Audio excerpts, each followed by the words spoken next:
uri nyagasani ukabura kivugira abo muhuje bavugirwa ukabura kivugira abo muhuje bavugirwa nekundorere wa mubyeyi we nekundorere twashoboye nekundorere wa mubyeyi we nekundorere twashoboye nekundorere ayiwe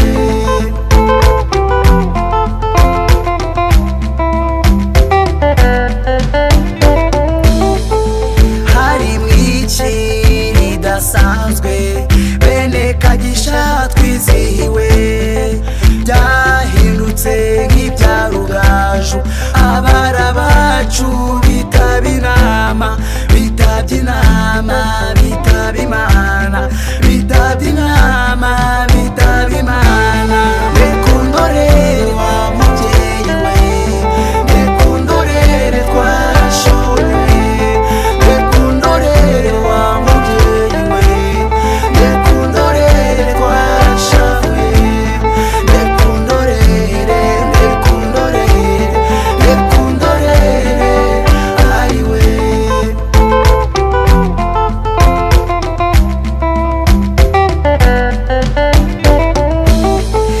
n'abayigicibwa mu rugo sinizeye abo hanze y'inkiko wa murimyi yanyimye imbuto muhumuza anyimye ikivuguto wa murimyi yanyimye imbuto muhumuza anyimye ikivuguto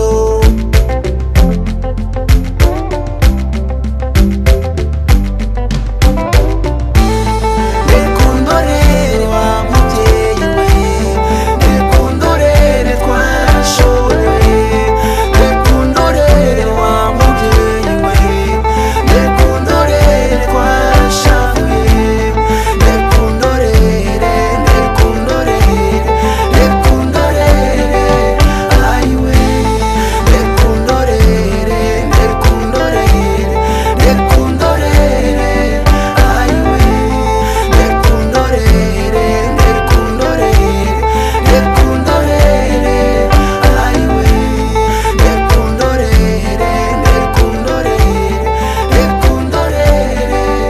ayiwe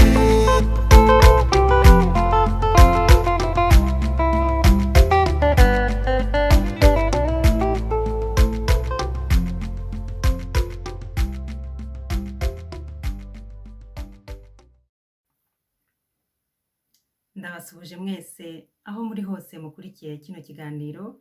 Nitwa Zaneza Denise, nkaba mbahaye ikaze hano kuri Murakaza Neza, aho tuvugira ukuri kugamije ubumwe burangwa n'urumuri rw'ubumuntu.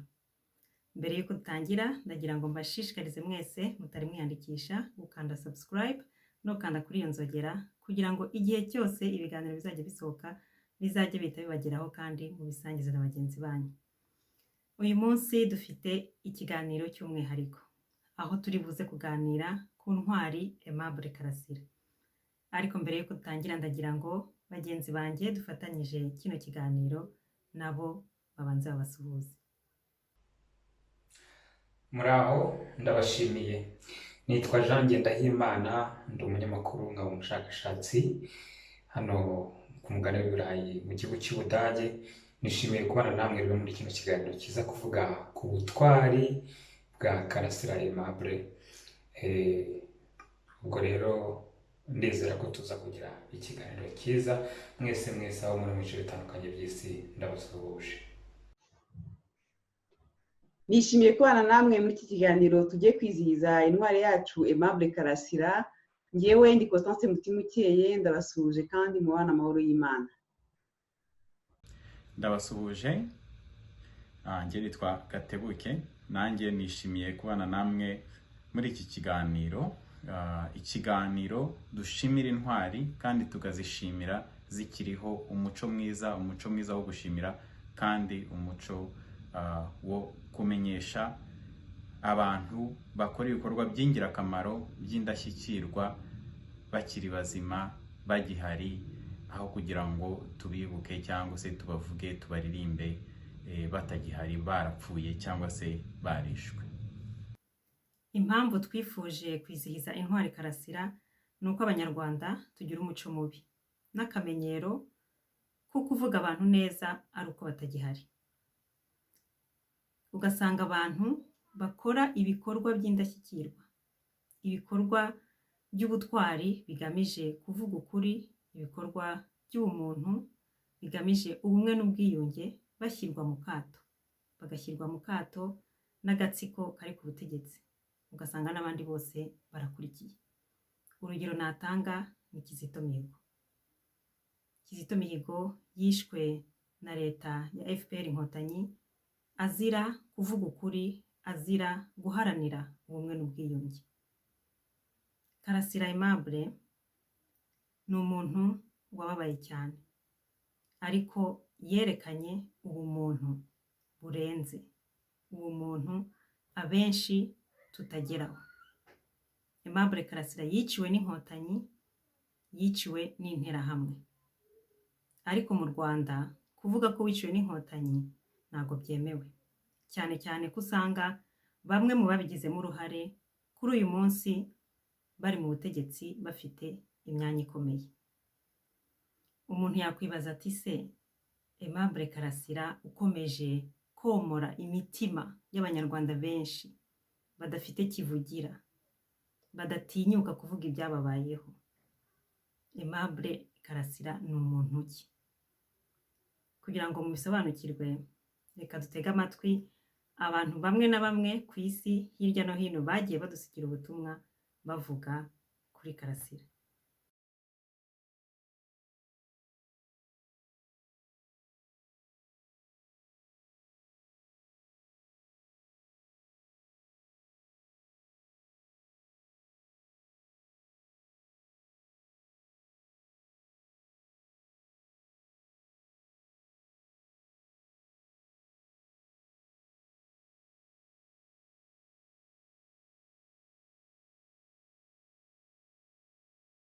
uwo tuganiraho ariwe Karasira Aimable, kuba abitinyuka noneho akabivugira hariya mu Rwanda ni ubutwari, kuko ukura afite, ukura avuga abenshi barakuzi, ariko batinyuka kukuvuga noneho bakakuvugira mu Rwanda hariya muri gereza, nduzi ko yose ari gereza, ni bake cyane.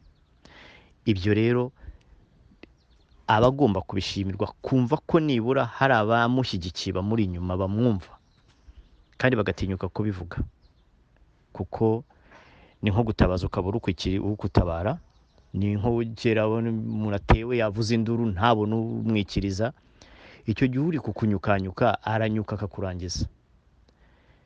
Iyo umuntu ari aho yarigize umugome, ari umukriminere, agakora amabi ye, ntihagire umucyaha, ntihagire uvuza induru, amuvugiriza induru, bimwongerera imbaraga, noneho anyuka atanzutse cyangwa atanditse, bari ko babivuga.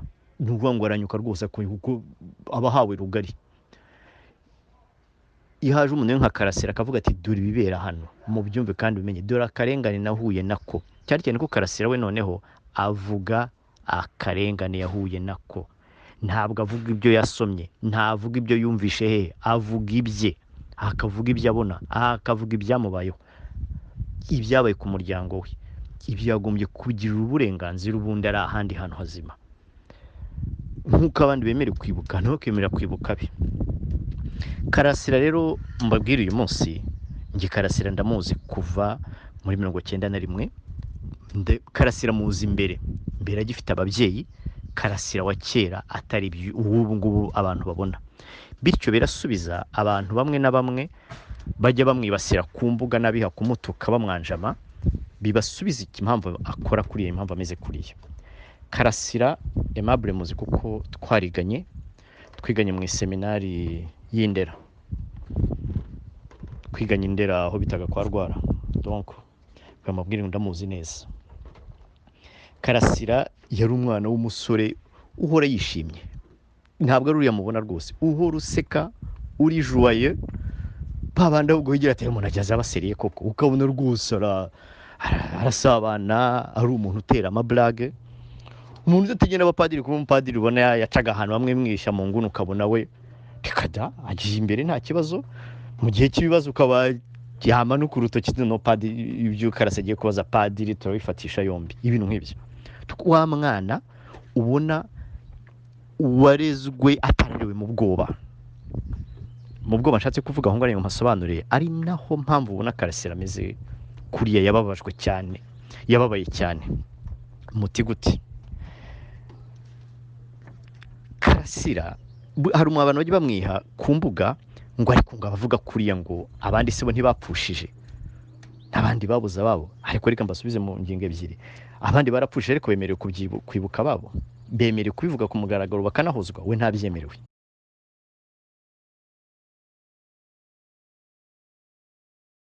Karasira hashize igihe kitageze ku mwaka nakumenye mu kuri mbona ariko kuri nakwitwa ko kubonwa na bose ariko kukavugwa n'intwari Karasira gusa bita intwari nubwo benshi bavuga ngo intwari zagombye kuba abatuvuyemo gusa ariko nawe ukora ibintu by'indashyikirwa cyane cyane aho tumaze kumvira muri iki cyumweru ubuzima wabayemo kuva ufite imyaka 17 igihe ubuzima bwawe bwabaye nkaho bubaye upside down ariko waragerageje warakutuje wiga amashuri urarangiza kugera naho uri umwigisha ariko aho kugira ngo umere nk'abandi bumva yuko iyo bababaye tugomba gusa nkaho tubihererekanya ahubwo wowe wagiye usanga abantu bababaye wagiye utugerera ku bantu batagerwaho n'abandi abantu bigunze Karasira wagiye gushyingura Kizito mu gihe yashyinguwe n'abantu bake ibyo byose twarabibonye turagushima wa ntwari we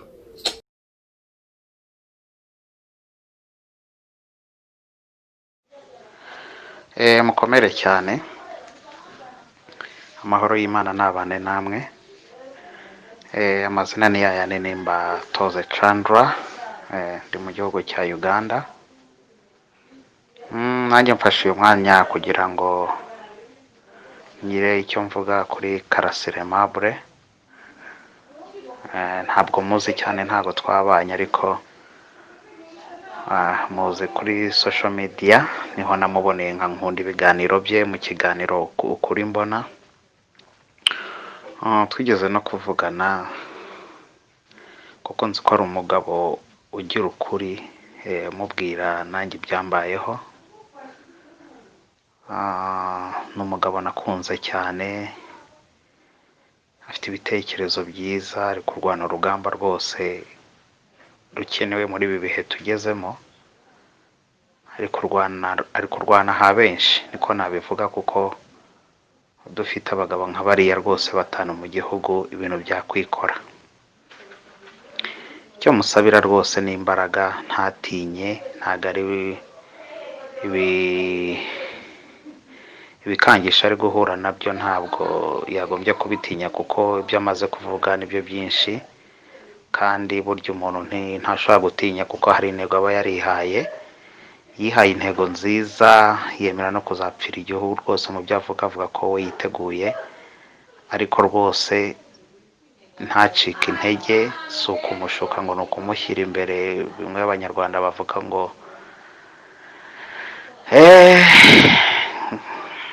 bajya bavuga ngo umwambushuka ngo umuhetushuka umwambi bitari bujyane ntago ari ukumushuka ahubwo rwose iriya mpano ni impano itagirwa n'abantu benshi rwose ndabimushimira kandi ngewe ku bwanjye mufata nk'intwari ni intwari ibintu avuga ari muri Rwanda ya rwose mu kinyarwanda nyine namwita igiharamagara yemeye kwitanga ariko akavugisha ukuri nta muntu umujya mu gutwi ngo vuga ibi muri kiriya kiganiro yashyizeho yise ukuri mbona ni ukuri abona kandi atabwirwa n'abantu kandi bimaze kubaka benshi bimaze gutuma abantu benshi batinyuka njya mubona mu kiganiro ajya akora n'ejo bundi nabonye ikiganiro yagiranye na barafinda rwose bari abagabo ni abagabo b'intwari cyane, ni abagabo b'intwari. Mu bihe tugezemo uru rugamba bariho rwose ndabona ruzakora umuti rwose, akomerezaho kandi n'abamukanga n'abumva ko bamukura mu buzima bw'iyi si ntabwo ari bo mana, kandi n'Imana ifite ukuntu yishyura. Karasira we, ibikorwa ukora ushobora kuba utazi uburyo ari ibikorwa bidasanzwe, urema imitima ya benshi. Komerezaho uburyo uvuga ushiraza amanga, uburyo uvuga ibyo ubona, ibyo utekereza, uharanira ko ikibi gikosorwa maze tukagira u Rwanda koko ruzira ikibi, cyanaramuka kibayeho hakaba ubutabera nyabwo. Uru Rwanda turamutse turugezeho ninde rutabera? Twese uko tureba twanezezwa no gutura mu Rwanda rumeze nk'uko rwifuza, twanezezwa no kuba nkawe. Mu by'ukuri wumve ko ibyo ukora tubiha agaciro. Komerezaho. Umusanzu w'igihugu cyawe ni umusanzu udasanzwe. Hari abantu bajya bibeshya ko kubaka igihugu ari ukureba uko uzamura igorofa ridasanzwe, ari ukubaka imihanda idasanzwe, ibitaro n'ibindi bikorwa remezo. No kwibeshya. Igihugu kigirwa n'abantu. Igihugu cy'u Rwanda ni abanyarwanda. Abanyarwanda rero cyangwa umuntu nyine muri rusange, umuntu agizwe n'ibintu byinshi. Hari uburyo abayeho. Umunyarwanda rero ubayeho arengana cyangwa ubayeho atsikamiwe, uwo ntabariho uko bikwiye. Kubyamagana rero ni inshingano za buri munyarwanda. Nkaba mbonewe n'umwanya wo gusaba mwese abanyarwanda kuba nka Karasira. Mureke twese tuvuge ntawe uturyamiye, tuvuge ntawe udukanze, tuvuge tutaragerwaho, tuvuge akarengane, kandi dutabarize uwarenganye uwo ari we wese. Kuko burya akarengane ni nk'imvura igwa mu karere icyarimwe. Nkunda gutanga urwo rugero nkavuga nti imvura igwa i Kigali batayikeneye kuko badahinga, ugasanga mu Bugesera twayibuze. Ugasanga imvura y'umuvumbi iri kugwa mu Kivu muri Nyabarongo ahantu hadakeneye imvura, kandi hari ahandi amapfa ari kubica bigacika. Akarengane rero niyo kaje mu gihugu cyangwa iyo kari mu gihugu nako kagera ku bantu bose katarobanura, waba ukunda ubutegetsi waba utabukunda. Ngira ngo mwese muza amabaruwa amaze iminsi acicikana y'abana b'ibifi binini bari kwandikira umukuru w'igihugu bamusaba kubarenganurira basi. Ntabwo nje gushinyagurira abanyururu, ntabwo nje kubavugiraho, siko nteye biragatsindwa, siko narezwe. Ariko hari isomo dushobora gukora muri ibi bintu. Abo bantu bavugwa b'ibifi binini, bamwe bagize uruhare muri ubu butegetsi, bose bakunda ubutegetsi kandi baraburamya uko bukora ibintu. Ni gute ubwo butegetsi bwahindukiye bukabarenganya? Biyibazeho. Akarengane iyo gahari kagera kuri bose icyarimwe. Rero ikiza no kukarwanya, kandi bikaba akarusho iyo karwanyije katarakugeraho, kuko aho ngaho ho ubu bireba uri kure, ntabwo bivangamo amarangamutima. Soza reka nshimire abantu bateguye iki gikorwa. Iki gikorwa n'indashyikirwa, muri kudufasha gutera ishoto uriya muco mubi, kandi muri kudufasha uburyo twatera inkunga Karasira, uburyo twamuha kuraje kugira ngo akomeze akora ibyo akora neza.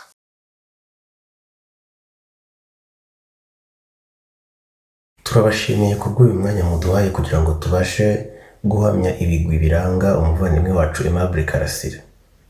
Aimable Karasira, umwarimu w'amasomo y'ikoranabuhanga muri Kaminuza y'u Rwanda kuva mu mwaka w'ibihumbi 2008, akaba akuze mu kigero cy'urubyiruko, akaba kandi yarubatse izina ku mbuga nkoranyambaga cyane cyane YouTube, aho ubusesenguzi akora ku bibazo byinshi byugarije abanyarwanda muri iyi minsi byatumye imbaga y'abanyarwanda, ababa mu gihugu ndetse n'ababa hanze yacyo bamukunda ndetse bakamwibonamo.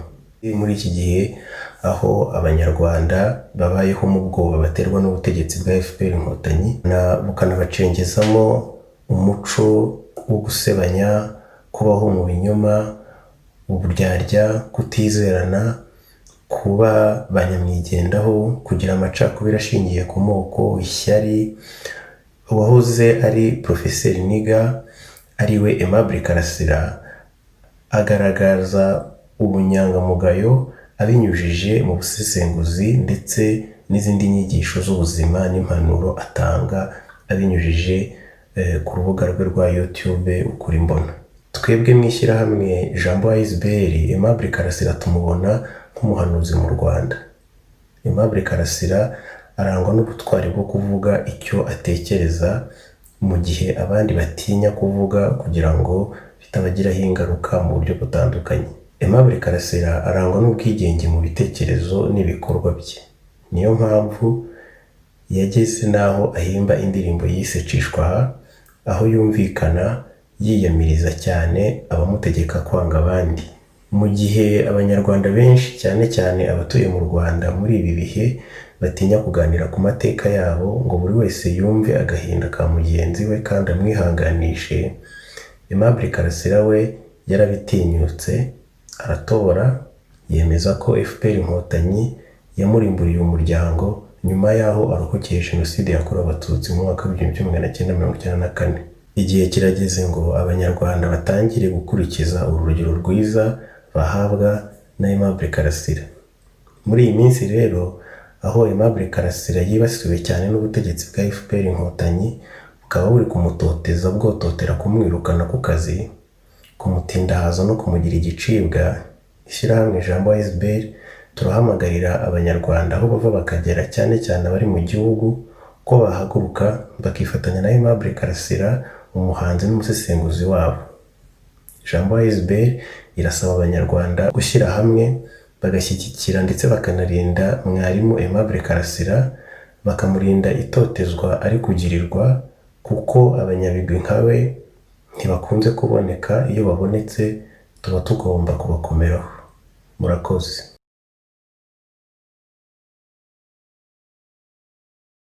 Kandi nanjye mfate ntekinga advantage nsobanura ibibazo byanjye. Buriya ubu ngubu twiyemeje gukora icyo bita gukubitira ikinyoma ahakubuye. Gukubitira ikinyoma ahakubuye kandi kiri mu ideye. Rwose twashaka tukabizira, kuko buri muntu wese afite igihe yavukiye n'igihe azapfira. Kudukangisha ngo tuzapfa, kudukangisha ngo bazatujyana indera, ibyo ntabwo ibifungo, indera, ibigo by'inzererezi.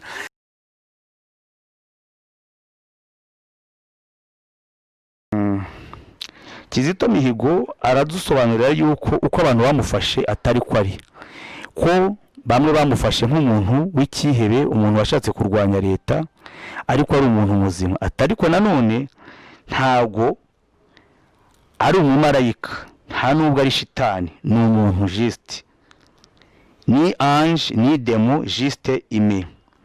Ageraho akavuga kuri Victoire Ingabire Umuhoza, dore ko n'abanafungiwe muri gereza hamwe, uretse ko batafungiwe igihe kimwe, banafungiwe igihe kimwe, ntabwo utari cyarimo ariko bamazemo igihe kingana kuko banaherewe imbabazi rimwe.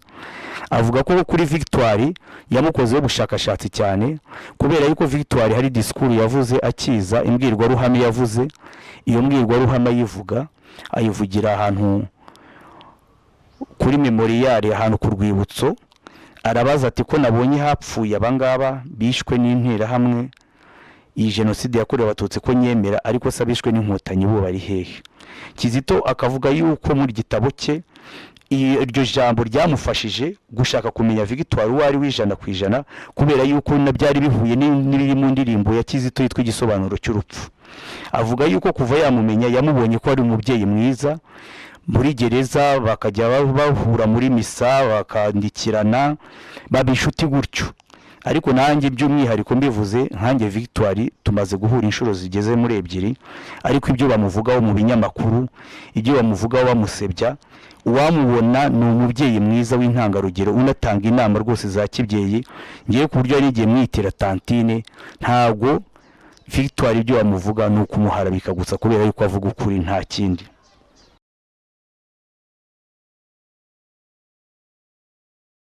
Ikiriho ni kimwe, nuko mu Rwanda iyo uvugisha ukuri ni wowe mwanzi wa mbere ukomeye. Umwanzi wa mbere donc niba uvugisha ukuri ntabwo ugomba gukora mu nzego za leta, ntabwo ugomba kuba umucuruzi ngo wunguke, nta kintu na kimwe ugomba kugeraho.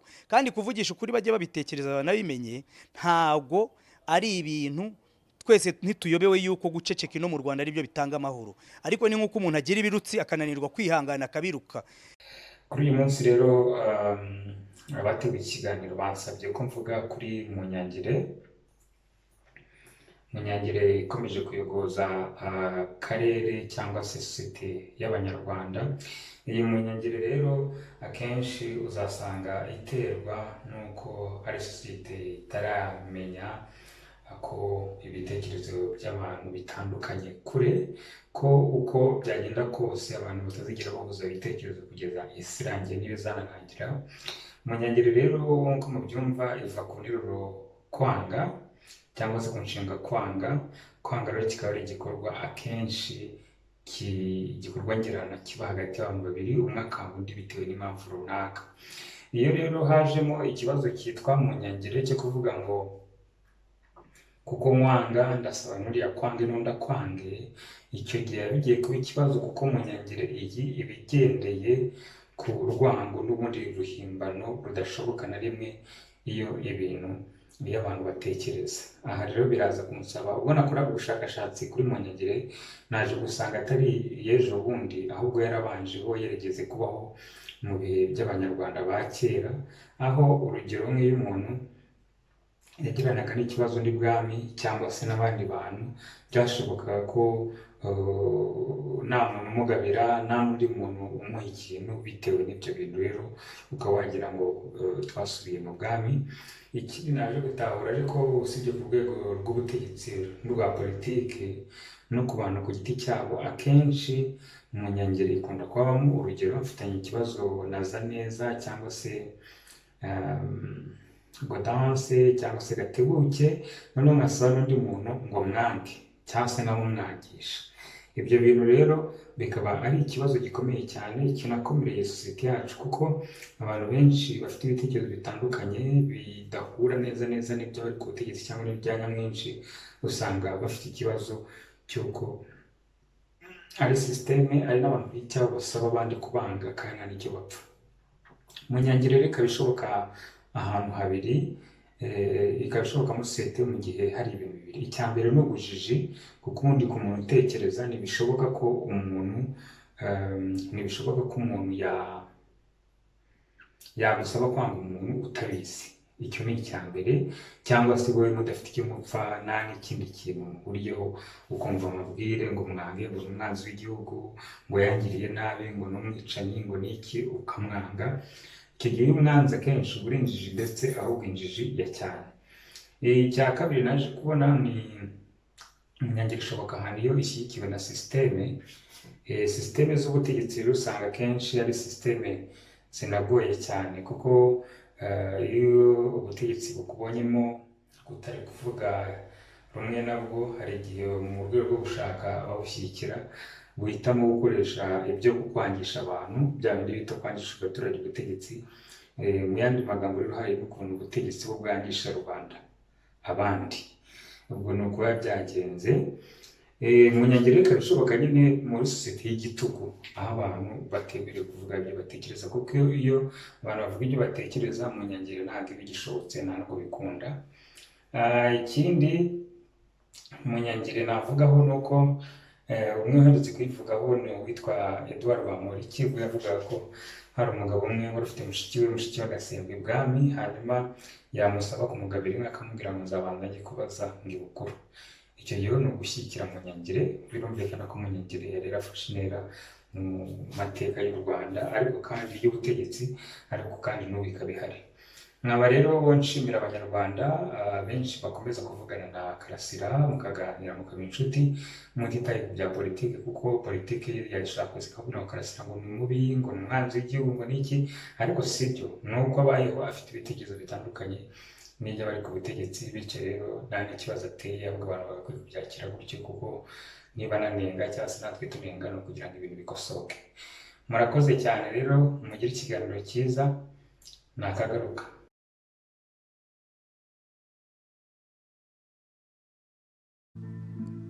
twazinduwe n'ibiganiro atanga ndetse no mu bikorwa bya kimuntu ahora agaragaza. Dufatanye guharanira ubwo burenganzira twifuza aba ari bwo twifuriza abandi. Murakoze.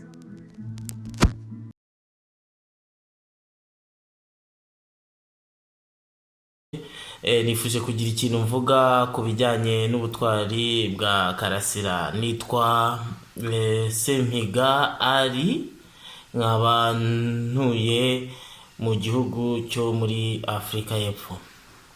Nkaba nifuje kuvuga kuri Karasira Aimable, umwarimu muri kaminuza y'u Rwanda. Karasira Aimable ni indorerwamo ya benshi mu rubyiruko, tumubona ko ari intwari kuko ni umurevolutioniste kandi wabyiyemeje, ni umurevolutioniste kandi wagaragaje ko afite risque, hari ibyo yahomba. Niho ubutwari bwa Karasira nge mbubonera, nuko hari ibyo afite yahomba ariko ntiyemere kubigumana ngo abiharanire cyane, ahubwo agaharanira inyungu rusange, ukuri, kurwanya akarengane, kurwanya ubwicanyi, akavugira rubanda, akavuga ibitagenda, agatinyuka agacerenjinga leta y'abicanyi mu gihugu hagati. Ni ubutwari budasanzwe. Ngewe ngereranya ku bwanjye Aimable Karasira namugereranya nka Victoire Ingabire, namugereranya nka Bernard Ntaganda. Ni bamwe mu bantu b'intwari batinyuka gucarenjinga leta y'abicanyi, leta yaje ibeshya ko izanye ubumwe, kumba ahubwo ari kuza kubaka akazu no kuza gusenya abanyarwanda no kuza kubacanishamo no kuza kubahungisha, kujyana abantu mu buhungiro, kohereza abantu mu buhungiro, kubasanga mu buhungiro ukabicirayo. Abavandimwe bacu barabicira hano muri Afurika y'Epfo, bakurikiwe nabo bademayi, baradukurikirana ngo batwice ngo kuko tuvuga. Bafunze ababyeyi bacu, bafunze ababyeyi turinda dukora, nta babyeyi dufite, ababyeyi bapfira mu magereza. Twabuze ubuzi. Ntabwo nzibagirwa ibintu nabonye muri leta y'u Rwanda ubwo nakoraga muri Rwanda Revenue, nkirukanwa ntacyo nzira gusa ko ndi umwana ngo w'interahamwe, banyita ngo ndi umwana w'interahamwe mu bintu ntazi, kandi aribo bishe ababyeyi banjye. Abo badusigiye nabo, abo twasigaranye nabo barabakenesha, babashyiraho amadeni atabaho, bagurisha ibintu. Iyo mibabaro yose abanyarwanda bafite, si twe twenyine, si nyenye nyine, si barafinda wenyine, si n'abandi bonyine. Muri rusange abanyarwanda bafite akababaro gahambaye gakomeye, nuko badafite aho bavugira. Ku cyerekeye Karasira, ubutwari afite no kubasha guhagarara kigabo, turamushyigikiye.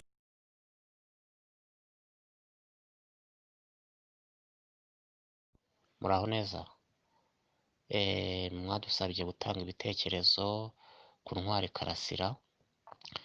Nanjye nagira ngo ngire icyo mvuga ku butwari bwa Karasira. Karasira ni intwari pe. Karasira turamushima, avuga ibintu by'ukuri kandi bigaragaza ko avugira abanyarwanda. Ndibuka aho yavuze ku bijyanye n'amashuri, avuga kuntu abayobozi bo bajya kwigisha abana babo mu mashuri yo hanze ahenze, abaturage b'abanyarwanda bakigira muri ya mashuri bise nayine adafite ubumenyi. Niba koko bashakira neza y'abanyarwanda, abo bana babo koko nabo baje bakigana nabo b'abanyarwanda muri izo za nayine. N'ibindi byinshi Karasira agenda avuga ukuri, agenda avuga ukuntu abantu barengana. Mu by'ukuri ari gutanga ibitekerezo byiza byubaka, kandi mu by'ukuri ibitekerezo bye abanyarwanda benshi bari kubyigiraho. Gusa aho nanjye nakosoraho gatoya, mu by'ukuri kuriya cyangwa ababiganiriza byasaba yuko ajya agira nk'ahantu yigisha n'urubyiruko narwo rugatinyuka rukamwigiraho, kugira ngo nitugira intwari nyinshi zivuga ibyo ngibyo, zivuga akarengane k'abaturage, akarengane k'abanyarwanda, tuzabasha kugira icyo tugeraho. Murakoze.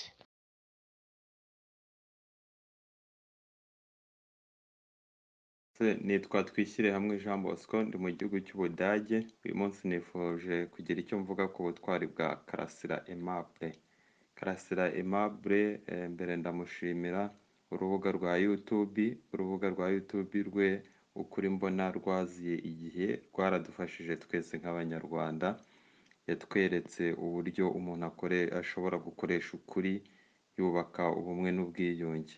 Ariko n'ubusanzwe ukuri ni umusingi w'ubumwe n'ubwiyunge, ukuri ni umusingi w'iterambere.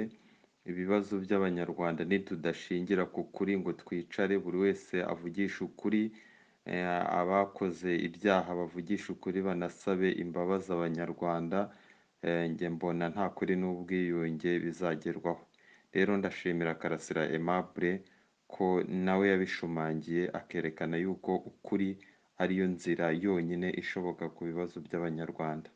Ndanamushimira yuko yagaragaje ubwisanzure bwo gutanga ibitekerezo, ubwisanzure bwo gutekereza ku giti cyawe udategereje ko umuntu agutekerereza. Buriya ni ikintu gikomeye cyane. Nanamushimira n'uburyo yigaragaje muri iyi minsi yereka kaminuza yuko nta kintu na kimwe ishobora gukora kugira ngo imuhagarike, imucecekeshe. Yaberetse koko ko ataricishwa aha, ibyo nabimushimira byimazeyo. Iriya kaminuza ni kaminuza nanjye nizeho, nayinyuzemo, University of Rwanda College of Science and Technology, nayizemo Civil Engineering, biba ngombwa ko nkomereza hano mu Budage. Biriya bintu bari gukora baramutse babikoze bakirukana Karasira Aimable kubera ziriya mpamvu havuze kubw'ibitekerezo bye bwite, kubw'ubuzima bwe buri prive, ni ibintu bizagira ingaruka kuri twe twese, abahize, abahiga ndetse n'abazahiga. Iriya kaminuza ubundi ni imwe muri kaminuza bemera ku rwego mpuzamahanga. Nk'ubu iyo ugeze hano mu Budage waranyuze muri iriya kaminuza, ntabwo bikugora kubona umwanya muri kaminuza. Ariko nibayitesha agaciro ni ikibazo kizagera ku muntu wese wahanyuze ndetse n'uzahanyura. Rero hari ikintu bavuga gukunda igihugu. Umuntu udatekereza ku ngaruka nk'izo zishobora kubaho mu gihe bakwirukana Karasira bagendeye ku mpamvu zitari zo, ku mpamvu z'impimbano, bizerekana yuko n'ireme ry'uburezi ririmo naryo rijegajega. Ibyo rero nagira inama ababifite mu nshingano kubyitondera, bagakoresha ubushishozi ku nyungu z'abanyarwanda bose, ku nyungu zacu twese, ndetse no ku nyungu z'abayobozi, kubera yuko bariya abayobozi bazaba batesheje agaciro impamyabumenyi bafite.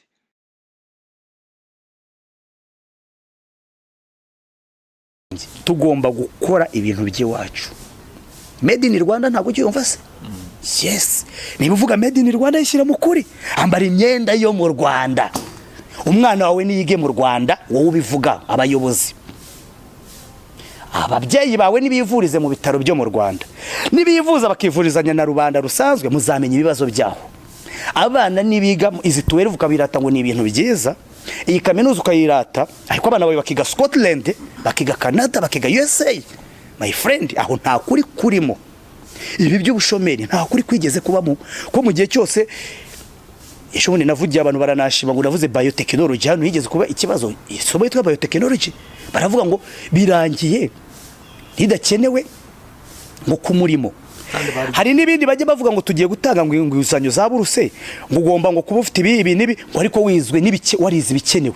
Ese ubwo huru barimo kuri ministeri ishyiraho ibintu bidakenewe, nta kuri kurimo. Ibi bintu imibanire n'abantu, iyi mibanire n'abantu ubumwe n'ubwiyunge tuvuga sinabyinjira muri politike, ariko igihe cyose mutazashyira mu kuri no kubakira ku musenyi, abantu bazicecekera ko ntabwo umunyarwanda azakubwira ibintu mu mutima. Turabizi ukuri konyine niko kubatura, ni nako Yesu yavuze no muri Bibiliya. Nicyo gisubizo ntanzi, ni ukuri. Ntihazagire undi muntu wongera kumaza ikindi kibazo kijyanye n'ibisubizo. Nuko ukuri mu bintu byose, naye nibwiza ukuri, ukibwiza ukuri, ibintu tuzabigira. Ariko ninza ari ikintu bita ubwenge ryenge cyangwa ubucakura, no en fait nibyo nkunda gutangamo urugero ni kwa kundi ufata ishati nk'iyi ngiyi yarimo urubyimba ukajya uvuga kuri muzima ntibibuza urwo rubyimba gukomeza kuninda n'isazi zikajyaho aho kugira ngo ushyiremo eforo zo kuvura ikibyimba ugashyiraho eforo zo gushyiraho kuvertire irindi koti twavugana uti ko numva ibintu binuka nkaba nagushyira ku ruhande bitewe n'uko waba ufite ingufu ni mwana afata udufaranga kuvuga ko nta kibazo ndi gukemura naba nkurusha ingufu nkafunga umunwa nkakudanangira nkagutera kaci naba ni nk'agahini wisha beri nkaba nakurya naye nkakwica sasa nuko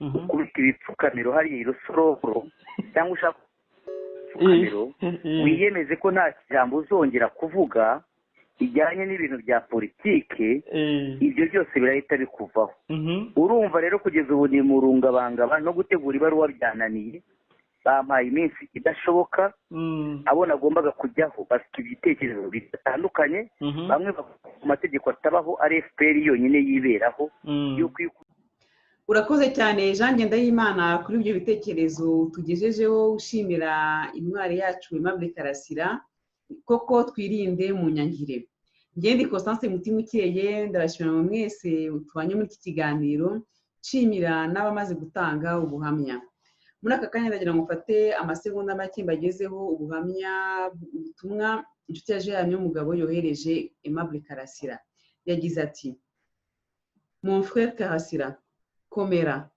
kubaho kw'inkoko simuweza gaca sibomana agati kateretswe n'Imana ni gabuwa n'umuyaga umuntu apfa umunsi we wageze qui est né pour être pendu ne sera jamais noyé ndakwihanganishije cyane mu bihe wanyuzemo twizera Imana ishobora byose umuremyi wacu ko abacu twabuze tuzongera kubonana mu gitondo cy'umuzuko God loves you, we love you so much yari inshuti ya Gerard y'umugabo nanjye muri aka kanya ndagira ngo mpite mbagezaho bimwe mu bitekerezo bya Aimable Karasira yavuze avuga ukuri avuga umuryango nyarwanda itagenda noneho bikamuviramo ko bamwibasira ndabivunagura kubera ko mbivuze byose byatwara nk'iminsi n'ibiri ndahera ku burezi aho yagize ngo l'éducation mu Rwanda yabaye massacre ni ijambo rikomeye kandi koko iyo umuntu abonye ko bamwe mu bana barangiza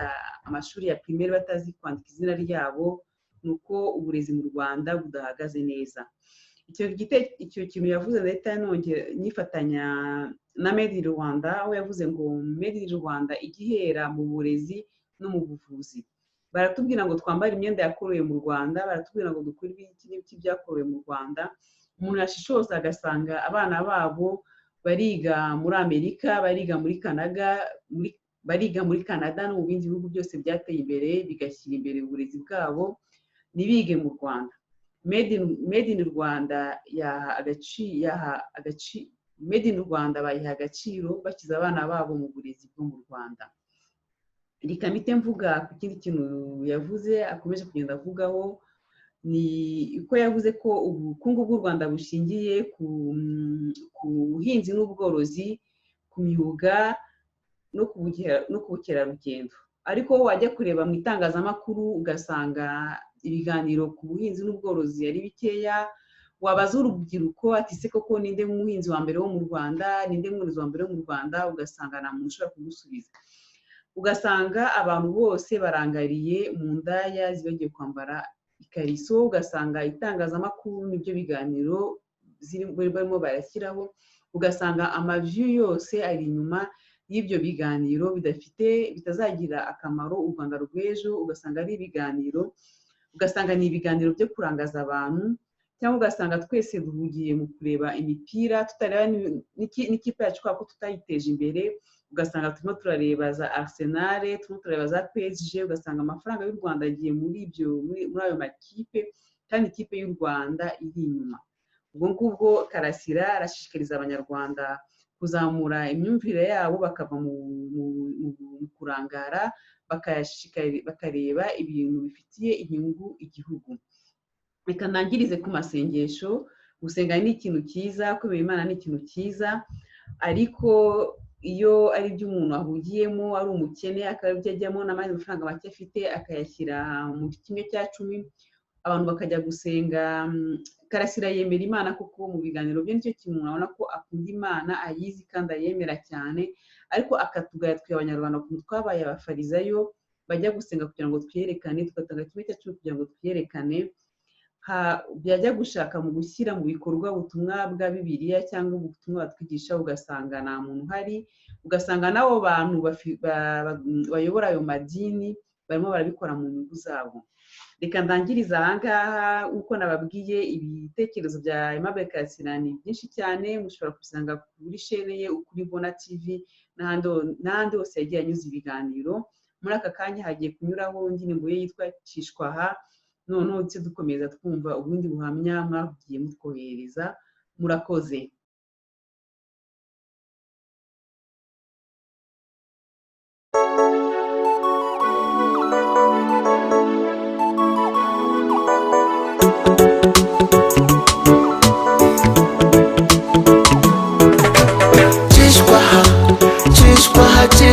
Cishwaha inoze urwango mana yinyize. Cishwaha mbuza kuba njyewe mana yinyize. Oya cishwaha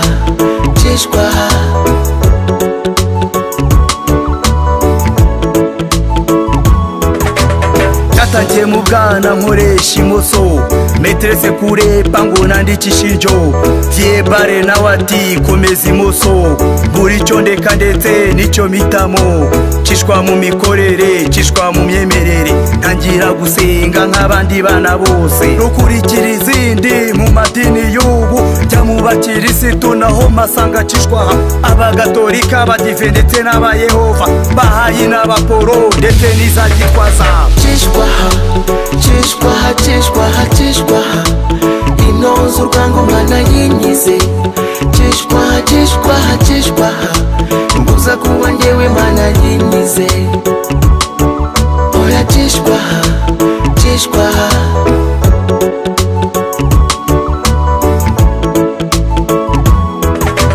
Karasire mabure nabayeho umuboyi, nkorera abategetsi bo kamwe n'itiku, nahigima gatoya ngo dore ikigarasha, namwenyura gatoya ngo dore iyo ntore. Cishwaha yo guhakwa indekesha ububoyi, ngiye gushaka bimbera urujijo, ndambagije Kararise ngo ni igikara.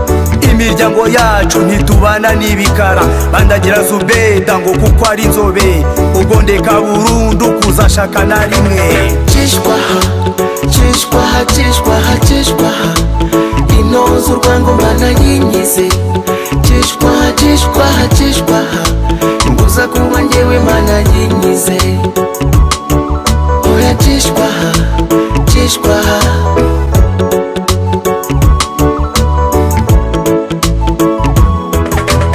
bano ujya ubanga bariyubakunde, munyangire nk'iyo ndayihakanye, ntuzane mu rwango sinzi ibyo mwapfuye. Cishwaha y'urwango yadusigiye amateka, cishwaha y'urwango isiga abantu mu kaga, cishwaha ituma hicwa inzirakarengane, cishwaha ituma hashirwa inzirakarengane, cishwaha imbuza kuvugisha ukuri, murantega iminsi ntimuzi iyo mushigaje, maze impaka na mugisha iyakaremye niyikamena. Cishwaha inoze urwango mana yinyize. Cishwaha mbuza kuba njyewe mana yinyize. Oya cishwaha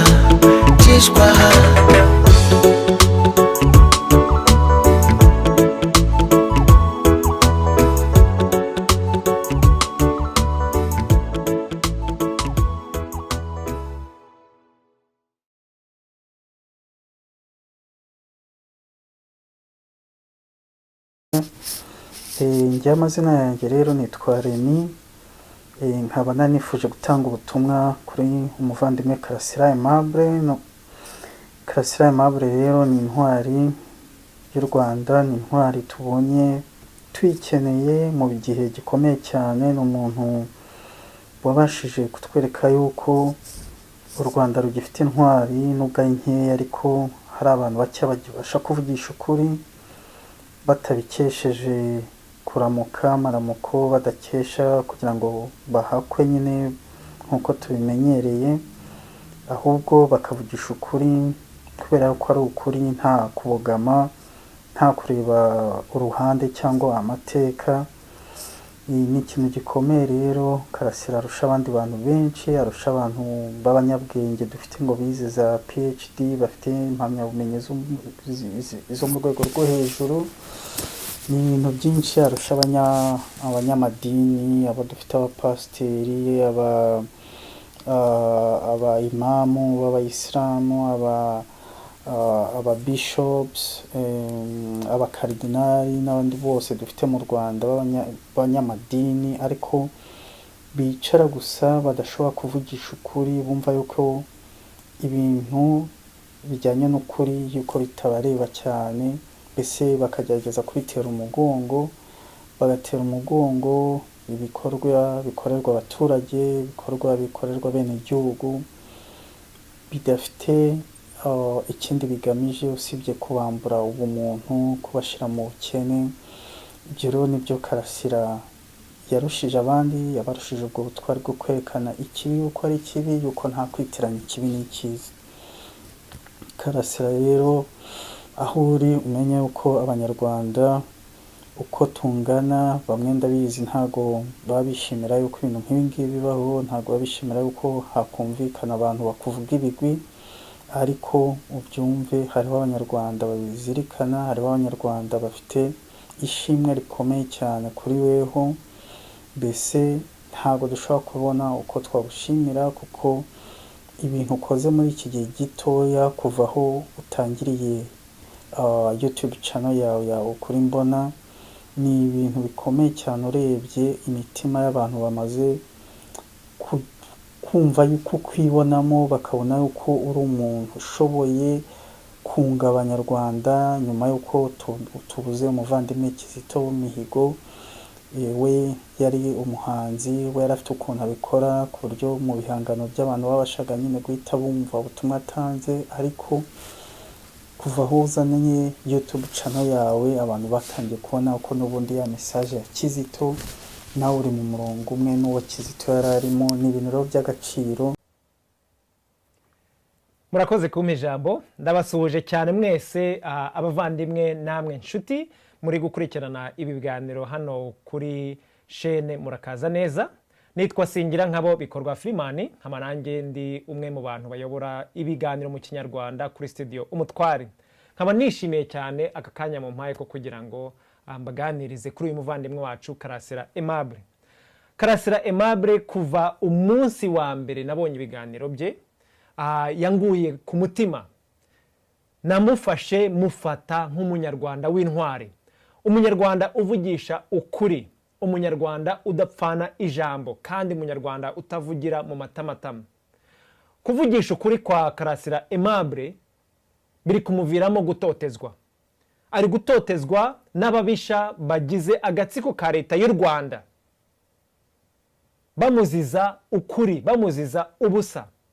Rubyiruko, abadukuriye, ba papa ba mama, ba sogokuru ba nyogokuru, ba sogokuruza ba nyogokuruza, nimuze twange ikibi aho turi hose.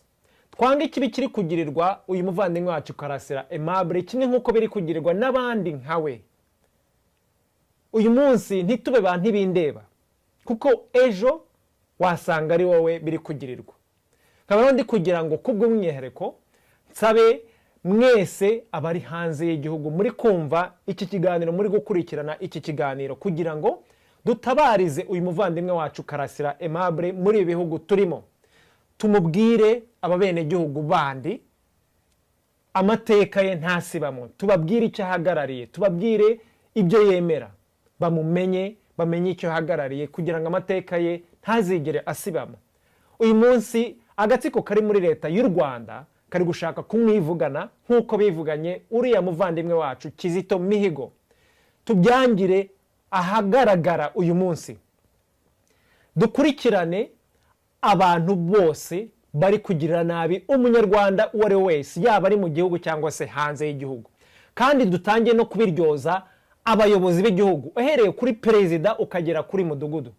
Uyu munsi buri muyobozi w'igihugu afite inshingano yo kurengera ubuzima bwa buri munyarwanda.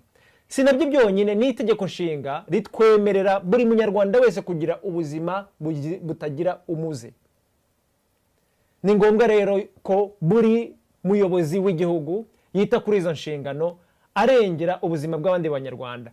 Kandi mbibutse yuko itegeko nshinga ry'u Rwanda ritwemerera kuvuga akakuri ku mutima. Kubera iki muri gushaka kugira nabi Karasira Aimable? Kubera ko ari kuvugisha ukuri, ari kuvuga ukuri abona.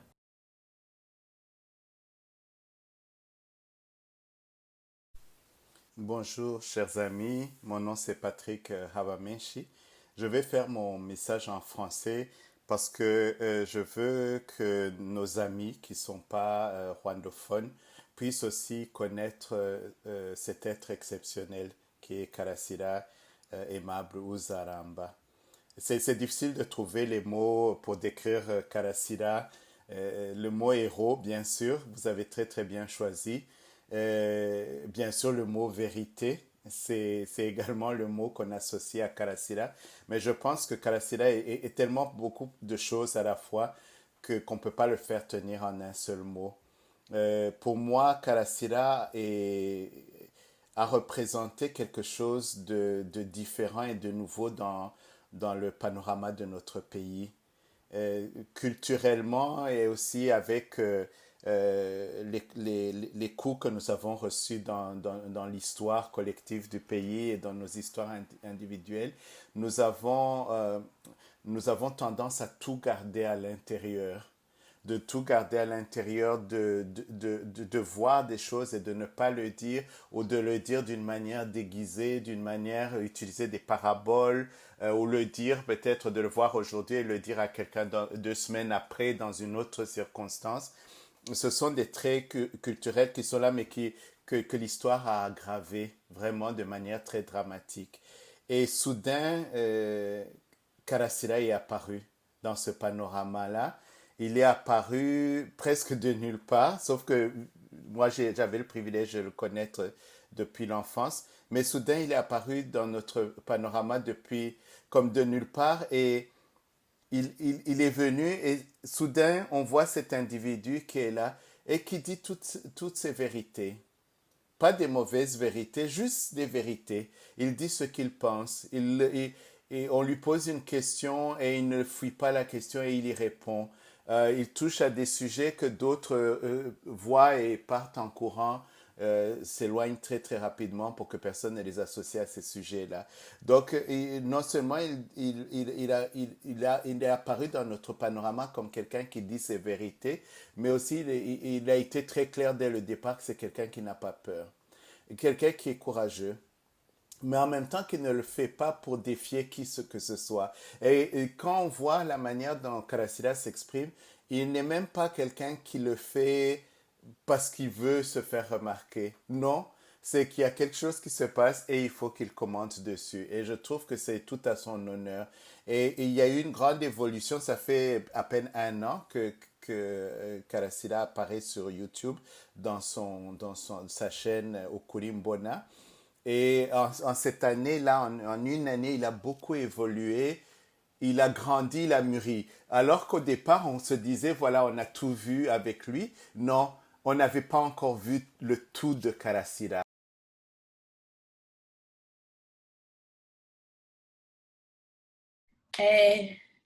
Banyarwanda banyarwandakazi mbanje kubasuza kandi mbifuriza amahoro.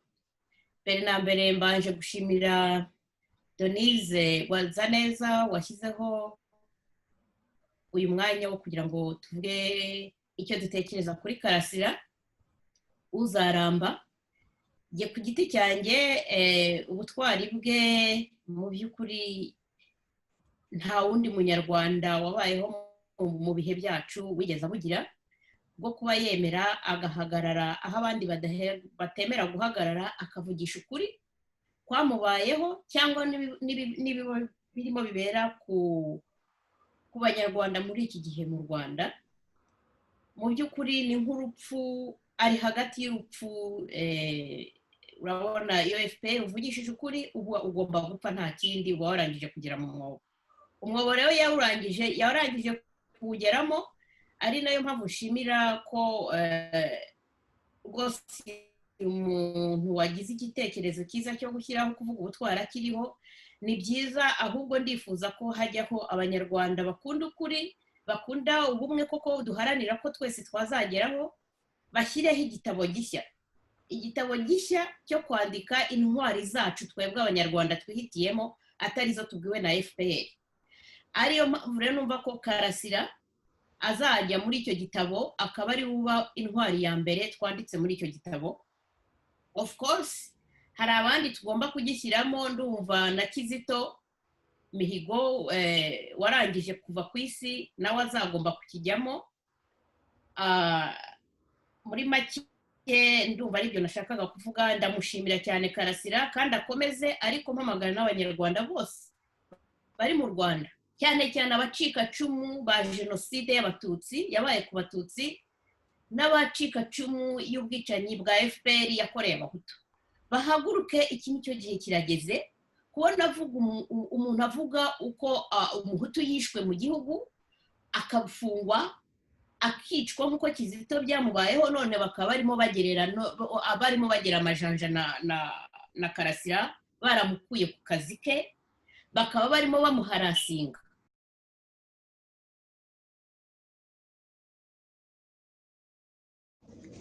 Ubusanzwe uwo mutama Karasira ni umutama abushitse rwose, umuntu atagira inzigo, atagira ivangura, yaba iry'ubwoko, yaba iry'akare, yaba aho umuntu ari, yaba uri muri leta, yaba rutayirimo, yaba ari urwanya leta, yaba ari uyishyigikiye, bose nta n'umwe afiteho inzigo. Ibyo rero ni karite idasanzwe, namwita ko ari generale w'abagenerali. Si wa muntu wavuga ngo kiriya gihugu ngo kibanye nabi, ngo kanaka ngo nyange, ibyo ntabyo agira. Urumva nk'igihugu kironse nk'abantu nk'abo bakaba nk'ibihumbi 2,000, igihugu cyaba kiri mu gukira, kuko ingorane zibaho abantu benshi bagenda bakurikiye ibintu bibi gusa, akaba aribyo bakurikira kubera ko bivuzwe na kanaka, bivuzwe n'umuntu akomeye, bivuzwe n'utwara igihugu nubwo yabivuze ari bibi, abantu bakabikurikira uko. Ibyo we ntabyo agira, nta munyangire, ntaki. Umva akunda abantu bose atavanguye, ngo ntakunda uri mu gihugu, ntakunda kuvuga ngo mu nzu wahunze gusa, yaba ari mu gihugu yaba ari uwahunze, ntavuga ngo uyu yari ameze uko, yari mu bwoko. Iyo rero ni karita idasanzwe, ahubwo niwe ntwari, nta n'intwari turabona imeze nkawe. Ngewe kabisa nkunda no kumva ibintu byiwe n'ibyiyumviro byiwe, nkasanga umuntu afite ibyiyumviro birashe. Yaba igihugu cyacu cyari cyose abantu nk'abo ngabo, n'uwaba ari hanze yaba yumva atekanye, uba wumva ibintu avuga ukumva ko ari ibintu birashe bitomoye, yaba ku mpande zose. Abantu nk'abo rero ubusanzwe ntibaramba, ni nk'abo ba Kizito neza neza. Ahubwo nawe ntabwo nzi ko Imana izamutuzigamira, wenda tukamugira nko mu myaka 10-15, kuko abantu bange bene ibyo baca bavana abantu nk'abo mu nzira, niyo ngorane.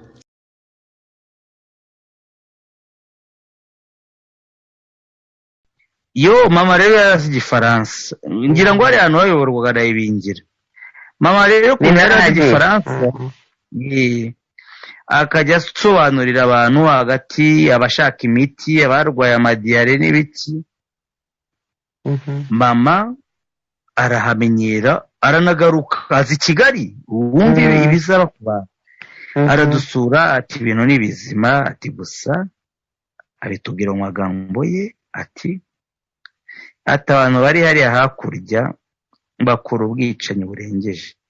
Ati iyo baguketse uri interahamwe, ati bakwica n'umuryango wawe wose. Ntabwo yari azi ibyarimo, ko ni umututsi w'umunyiginya wabuze bene wabo kuva kera, guhera muri 59, arererwa hariya bita Ikiruhura. Nta kintu na kimwe yari azi pe. Mama arambwira ati Karasire mahure imfura yanjye, yenda imfura. Buriya agenda ifura, n'uriya mwana njya ntakirira we ni bucurane. Sizi ukuntu Imana yabigenje. Umwe yishwe na Katyusha, mushiki wanjye ndapfana n'ababyeyi banjye. Nuko asubira yagiye gufata muri wa mushiki wanjye wari urwaye diyare kubera za macinya n'ibiki. Agezeyo aherayo, ubwo hajyayo papa nawe aherayo. Hari umugabo ariko gusa utuye mu bice bya za Ruhashya witwa Gatari, wazaga kubashuka ngo nibagende. Yewe nanjye njyayo, ngenda niyorobekeje nihishe. Barambwira bati rero, bati mama wawe yavugaga Igifaransa. Ndabizi yavugaga Igifaransa. Ati icyo yavuze rero, yavuze ko inkotanyi zajyaga zica abahutu, ariko abibwira abo muri Médecins Sans Frontières ko ari we yakoranaga nabo. Ati ubu baramujyanye ntabwo azagaruka, iyo yaciye iminsi 3 niyo minsi twihaye, iyo batajyanye umuntu bahita bamwica. Kuko namenye yuko mu rugo babishe bahita banshyira ku ruhande, batica ku ruhande wigendere. Hari umwafadi wari umbwiye ngo icara ngo uze niga ikibazo cyawe, nanjye ubwo wari bunyice. Nguko rero mu magambo make uko jyewe umuryango wanjye washize ndi umututsi. Narakundaga Muhabura, narinzi ko abatutsi turi kurwanirwa, kumbi simenye yuko bano batipe nta nicyo bari bitaye ku batutsi n'abahutu babaga mu Rwanda. Tujya tunabyumva batubwira yuko abatutsi bamwe babasanze hariya za Uganda n'abavuye Burundi, bajyaga babica buhoro buhoro bakwita udufuni. Hari ikintu tutumva, Kizito Mihigo yariyahuye, nibyo cyangwa si byo? Inshuti zanjye nyinshi mwarambwiye muti ukuri mbona tuzi kutaca ku ruhande, hari ibintu uri butubwire mu by'ukuri ntuducika. Urumva iyo byageze ku bantu batwe, niyo mpamvu mu nkunda no gupfa guseka, kuko mu kanya turaza kubireba ibintu tugomba kubirenga, nta kundi ntabwo tuzamugarura. Reka twiyubake, reka dutere ikirenge basi muke, ariko ntabwo ashobora kugaruka, ntabwo ashobora kugaruka. N'ubundi ukumva urubeza ntabwo ashobora kugaruka. Murambwira muti tubwire yayiyahuye cyangwa ntabwo yiyahuye. Ibyo bune mwabize, ariko nabikora nkubaze ko nkubaze nzana hano ngiye kubaho igisubizo cyanjye. Wowe wese unkurikiye, Kizito yariyahuye cyangwa ntiyiyahuye? Igisubizo ngiki ni nko kubwira ngo Imana yawe irihe. Hari ukuntu pasteri umupadiri ashobora kubwira Imana iba mu kiliziya, rimwe na rimwe ugakeka ko iri mu kiliziya ariko nawe utumva ko iri mu kiliziya. Ariko ukuri buri muntu wese aragufite. Wowe wese unyumva Kizito uko byagenze, sibyo? Ukeneye ko nkubwira yariyahuye ntiyiyahuye, humeka inshuro 5 ushyitse mu nda, utuza nta kigusakuriza. Tekereza Kizito, reba yariyahuye cyangwa ntiyiyahuye, igisubizo urakibunye n'icyo ufite mu mutima. Wenda ushaka kutakivuga ko n'icyo. Nagira ngo nshimire abo dufatanyije iki kiganiro bose, nanashimire abatanze ubuhamya, arabohereje video, arabohereje audio. Ndabashimira ubutwari mwagize bwo gushimira intwari yacu Karasira. Mukomeze uwo muco, kandi n'abandi batabikoze mu biganiro by'ubutaha aho tuzakomeza gushimira intwari zacu, namwe muzabikore. Hari abanyarwanda benshi rero b'intwari abazize kuvugisha ukuri, ariko ntabwo tugomba kwemera ko leta itumaraho abantu bifuza ko u Rwanda ruba u Rwanda rwa bose, ruba u Rwanda rwiza. Ni ukuvuga rero izo ntwari, hari abishwe muri, uretse na vubaha, hari abishwe muri za 90, hari abishwe mbere yaho, hari abishwe mbere ya jenoside, hari abishwe muri jenoside yo muri 1994, hari abiciwe muri za Kibeho, muri za Kongo. Icyo kora nagira ngo mvuge by'umwihariko hari nka Padiri Andrea Sibomana uri mu ntwari z'u Rwanda nawe wishwe azira kuvugisha ukuri, wari umunyamakuru wa kinyamateka. Uwo ni intwari ikomeye. Hari n'izindi ntwari zikiriho tuzakomeza kujya tuvuga, ariko abantu nk'abo bagiye baharanira uburenganzira bw'abanyarwanda bagiye babizira, abo nabo ni intwari zacu. Kizito Mihigo nawe ni intwari yaharaniye ukuri, yaharaniye amahoro, kandi akanemera ko ibintu bivugwa ukuri kuvugwa uko kumeze.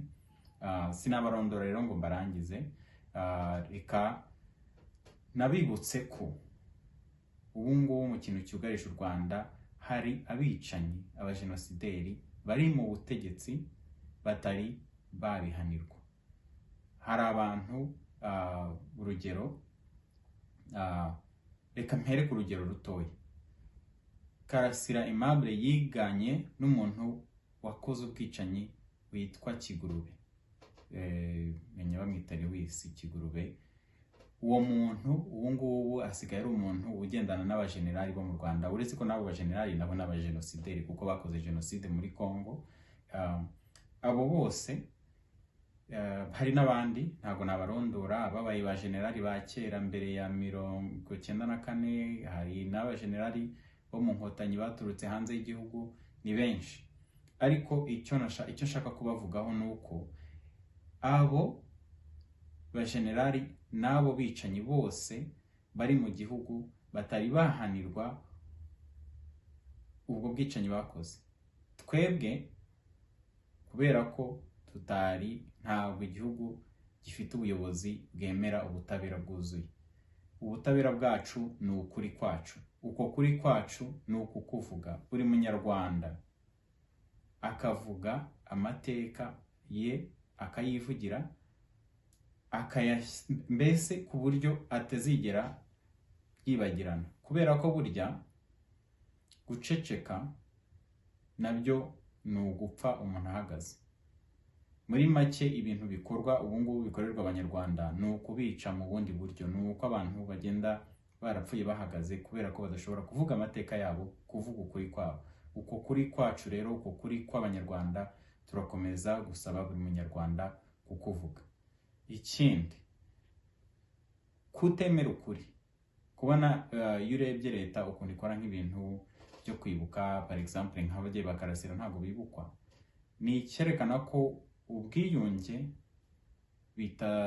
udashobora kugerwaho, kubera ko mbere y'ubwiyunge hari ibintu bibiri bigomba kubaho. Hagomba kubaho kuvugisha ukuri, hagomba kubaho ubutabera. Leta ya FPR rero ni abahezanguni bashaka kuterekana amateka mabi bakoze, bikaba ari byo bintu bituma n'ubwiyunge n'ubumwe mu banyarwanda ari ibintu bicumbagira, bitazagerwaho hatabaye ibyo bintu bibiri. Ukuri kose, kumenya abishwe bose, ari abatutsi, ari abahutu, ari abatwa, bakavuga amateka yabo, bakayavugisha ukuri, twese amateka yacu akajya ku mugaragaro. Ikindi, njyewe ikintu nemera cyane Karasira, nemeza ko ari intwari ikomeye cyane, umuntu utinyuka kuvuga ukuri kwe. Biriya ni ukwibohora. Hashize iminsi tuvuga kwibohora, kuriya niko kwibohora kwa nyako, kuvuga ukuri ukavuga uko kumeze, biranaruhura, biruhura umutima. Ndabizi ko abanyarwanda benshi benda guturika imitima kubera kudashobora kuvuga uko kuri. Karasira rero njyewe ndamushimira cyane kuba ari umuntu utinyuka akavuga, akomora abanyarwanda, akiyomora, akomora n'abanyarwanda. Buriya ni nko iyo uvuze amateka yawe mabi, ni nk'umuntu urwaye ufite iseseme. Iyo bisohotse biba biri kukuvamo, uba urimo gukira. Aho ngaho rero Karasira ndamushimira ko akomeje kuvura abanyarwanda, nawe ari kwivura. Ubwo rero nagira ngo nsabe mu bugenzi wanjye Denise Zaneza akomeze ikiganiro. Urakoze cyane Claude Gatebuke. Nibyo koko, guceceka niko gupfa kwa mbere. Nkabagira ngo muri aka kanya nshimire by'umwihariko Aimable Karasira. Ndagushimiye kandi nkuragije Imana igihora ikurinda kandi kugenda imbere mu by'ukuri byose. Sinarangiza ntashishikarije abanyarwanda bose bakunda u Rwanda n'abanyarwanda kuba intwari, tugaharanira twese ejo heza hazaza h'abanyarwanda bose tutavanguye. Abagitinya kuvuga amateka yanyu, igihe ni iki? Igihe ni iki cyo kuvuga ukuri, igihe ni iki cyo kuvuga ibyababayeho kugira ngo twiyubake nk'igihugu, twiyubake nk'abantu, kubera ko mu gihe bamwe batemerewe kuvuga amateka yabo, kuvuga ibyababayeho, mu gihe batemerewe gufatwa mu mugongo nk'abandi, ntago tuzigera tugera ku bumwe n'ubwiyunge twese twifuza nk'abanyarwanda. Kandi ngira ngo tujye duhora twibuka igihe cyose ko kwanga igitugu ntaho bihuriye no kwanga igihugu. Ndashimira abantu bose batwohereje ubuhamya, nkaba kandi mbizeza ko mu minsi iri imbere tuzakomeza kubagezaho ibiganiro nk'ibi ngibi, aho tuzajya tuganira ku zindi ntwari z'u Rwanda zitavugwa mu gihugu cyacu kubera politike mbi ya munyangire.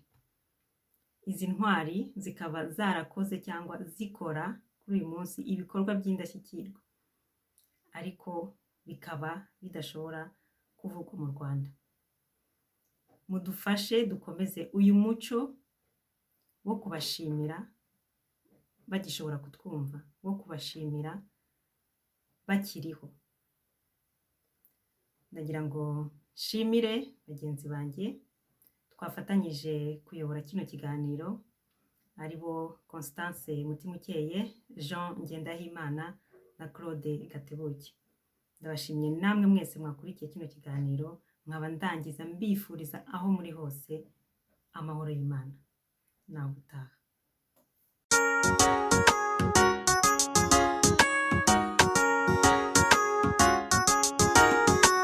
habaho kuvuka no gutabaruka, igihe wavutse burya uzataha. Umunsi uwo munsi mwiza, umunsi nzataha ntimuzababare. Umunsi uwo munsi mwiza, umunsi nzataha ntimuzatungurwe. Umunsi uwo munsi mwiza, umunsi nzataha naguhangayika. Yezataha mw'ishuri shabiro, ntagahinda n'inzara ntibayo, mihangayiko hakuna na wa muvumo shingano hakuna.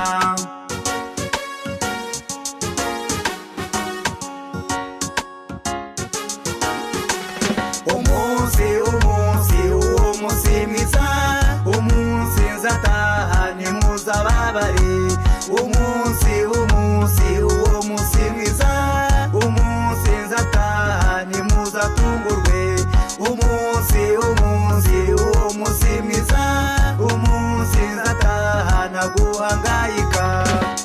Sinzataha nka bimwe byaheri, jye nzataha nk'abandi bose.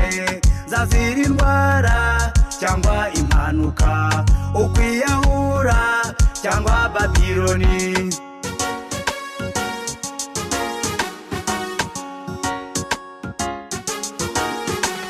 Umunsi uwo munsi mwiza, umunsi nzataha ntimuzababare. Umunsi uwo munsi mwiza, umunsi nzataha ntimuzatungurwe. Umunsi uwo munsi mwiza, umunsi nzataha naguhangayika. Gishimbona bincira amarenga ko gutaha byaba byegereje. Byiza nabonye ntabyo ntegereje, bibi bisigaye rure mu binkize.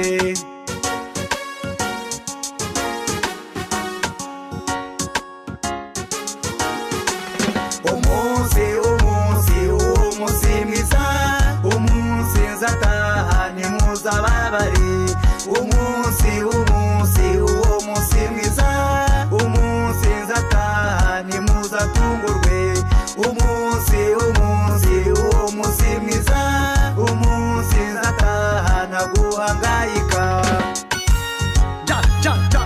Rastafari.